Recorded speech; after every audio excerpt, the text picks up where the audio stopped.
আমার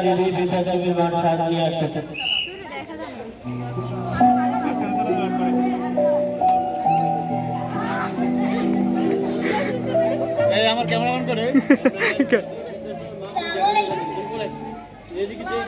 আমার নাম লাগে না থাকবে আমি মাত্র 7-8 দিনের জন্য এখানে থাকতে এসেছি। আসলে হয়েছে কি জানেন, আমার ছেলে বাসা শিফটিং করতে লেগে আছে, তো আমার দেখভালের জন্য কেউ ছিল না, তাই আমি এখানে এসেছি। আমার ছেলে কি করে, মস্ত বড় কোম্পানিতে কাজ করে।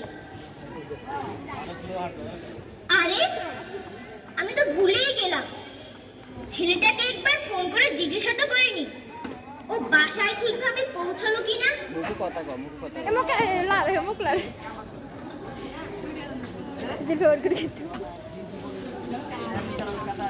হ্যালো খোকা,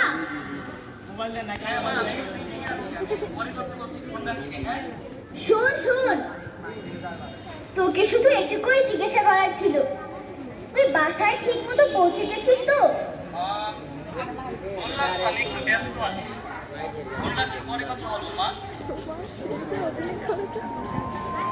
কেটে দিল।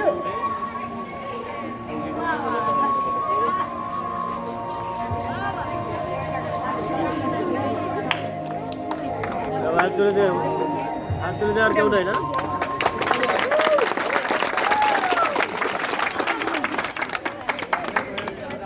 আমার ছেলে কি বললো, বলেছি কিছুক্ষণ পরে কল করবে বলে ফোনটা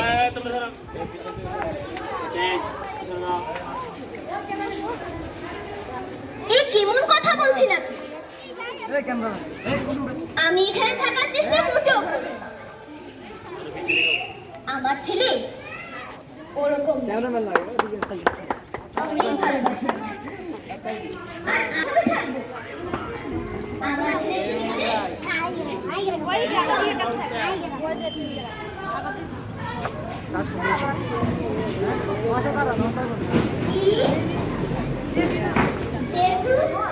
আপনি যতই বলুন যেখানে সুখ শান্তি সব আছে, সময় মতো খাবার মেলে আর অনেক বন্ধু, তারপর আমি এখানে থাকবো। দেখুন, আমার বলা তো উচিত নয়, তবুও বলছি, আপনার না আমাকে দেখে খুব হিংসে হচ্ছে, কেননা আমার ছেলে তো আমাকে নিতে এসেই যাবে, ফিরেও দর্শক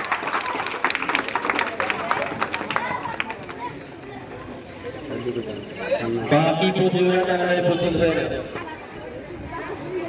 হ্যাঁ মা, আমি তোমাকে একটু পর কল করছি। হ্যাঁ, আমি একটু ব্যস্ত মা। শোন শোন, তুই তো চলেই গেছিস, 15টা দিন হয়ে গেছে।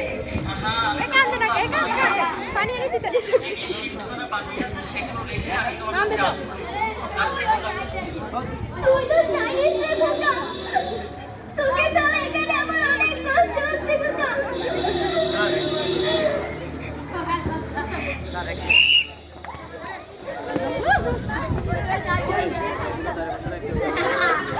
স্যার প্রত্যেক ইভেন্ট থেকে প্রত্যেক ইভেন্ট থেকে 3 জন করে না, এই একটাই সব ইয়ে থেকে সবাই থেকে 3 জন ছিল।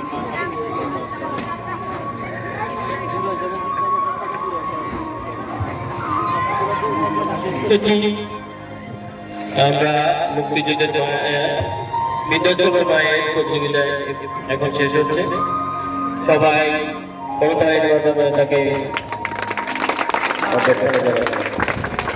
ধন্যবাদ। সুন্দর উপস্থাপনা নিয়ে আসবে মুক্তিযুদ্ধের আলাদা আলাদা করে